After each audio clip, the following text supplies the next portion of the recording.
En önemli organlarımızdan akciğerler, çeşitli hastalıklar, sigara ve tütün kullanımı, hava kirliliği, egzoz dumanı ve daha birçok nedenden ötürü kötü etkilenebiliyor. Akciğerlerin sürekli bu zararlı faktörlere maruz kalması ise hem ciddi hastalıklara hem de rahat nefes alamamaya yol açıyor. Akciğerlerin sağlıklı olması için ilk olarak bu toksinlerden arındırılması şart. Doğadaki sağlık ekibi en hayati organlarımızdan olan akciğerleri temizleyen besinleri araştırdı ve sizler için bu videoyu hazırladı. İyi seyirler ve lütfen sağ alt köşedeki kutucuğa tıklayıp abone olmayı, yorum yaparak ve kanalımızı dostlarınızla paylaşarak destek olmayı unutmayın. Toksinler tarafından kirlenen akciğerler solunum yollarının zayıflamasına yol açabiliyor. Beslenme düzeninize bazı doğal besinleri ekleyerek akciğerlerinizin temizlenmesini sağlamanız mümkün. Şimdi gelin hangi besinlerin akciğerleri temizlediğine birlikte bakalım. 1. Zencefil. Çok kuvvetli bir antioksidan olan zencefil, iltihap karşıtı özellikleri ile ciğerlerdeki toksinlerin atılmasını kolaylaştırıyor. Çeşitli toksinleri, mukusu ve istenmeyen parçacıkları akciğerlerden atmaya yardımcı olan zencefil, çay olarak, yemeklere katarak ya da taze zencefili yiyerek kullanabilirsiniz. Bir miktar zencefil ve bir tutam tere atılarak 12 saat bekletilen 1 litre sudan her gün 2 fincan kadar tüketerek akciğerlerinizin temizlenmesine katkı sağlayabilirsiniz.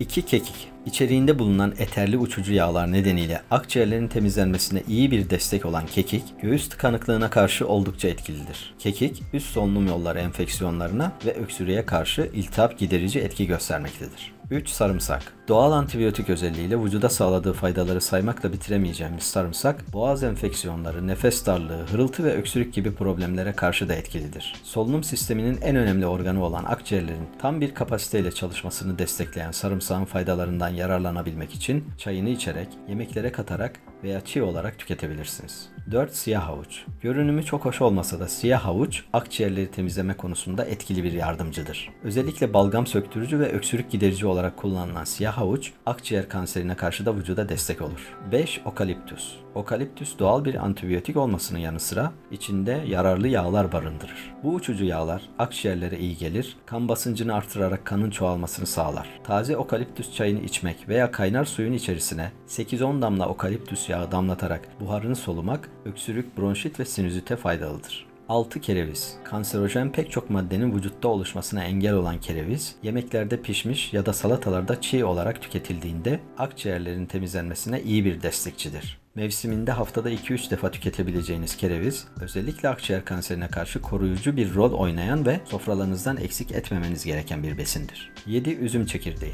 Vücuttaki serbest radikallerin dışarı atılmasını sağlayan üzüm çekirdeği, akciğerlerin temizlenmesinde de çok etkili olmaktadır. Kuvvetli bir antioksidan olan üzüm çekirdeği, vücudun ihtiyacı olan desteği sağlayarak akciğer kanserine karşı koruyucu etki gösterir. Üzüm yerken bazı kişilerin yaptığı yanlışı yaparak çekirdeğini asla çıkarmayın. Taze üzüm yerken dişlerinizle çekirdeğini hafifçe çatlatarak yemeniz çok daha faydalı olacaktır. 8. Keçi boynuzu. Genellikle pekmez yapımında kullanılan keçi boynuzu, akciğerlerin toksinlerden arınmasına yardımcı olan, kısacası detoks etkisi yaratan bir besindir. Çiğ bir şekilde tüketilebilen ve özellikle sigara içenler için çok faydalı olan keçi boynuzu, astım ve benzeri akciğer hastalıklarının iyileşme sürecinde de fayda göstermektedir. 9. Tere. Tam bir vitamin ve mineral deposu olan tere, akciğerler için olmazsa olmaz bir besindir. Yeşil besinler arasında özellikle akciğerleri temizleme konusunda oldukça etkili olan tere, içerdiği vitamin ve mineraller ile akciğerlerde kontrolsüz hücrelerin oluşmasını engeller ve kansere karşı koruyucu etki oluşturur. Uzmanlar, terenin şifa gücünden faydalanabilmek için mutlaka tek başına tüketilmesini tavsiye ediyor. 10. Ebegümeci. Akciğerlerin temizlenmesine yardımcı şifalı bitkilerden biri de ebegümecidir. Sigaranın akciğerlerdeki zararlı etkilerini azaltmakta çok etkili olan ebegümeci ayrıca balgam attırır ve akciğer kanserine karşı da iyi bir koruyucudur. 1 litre suda bir miktar ebegümeci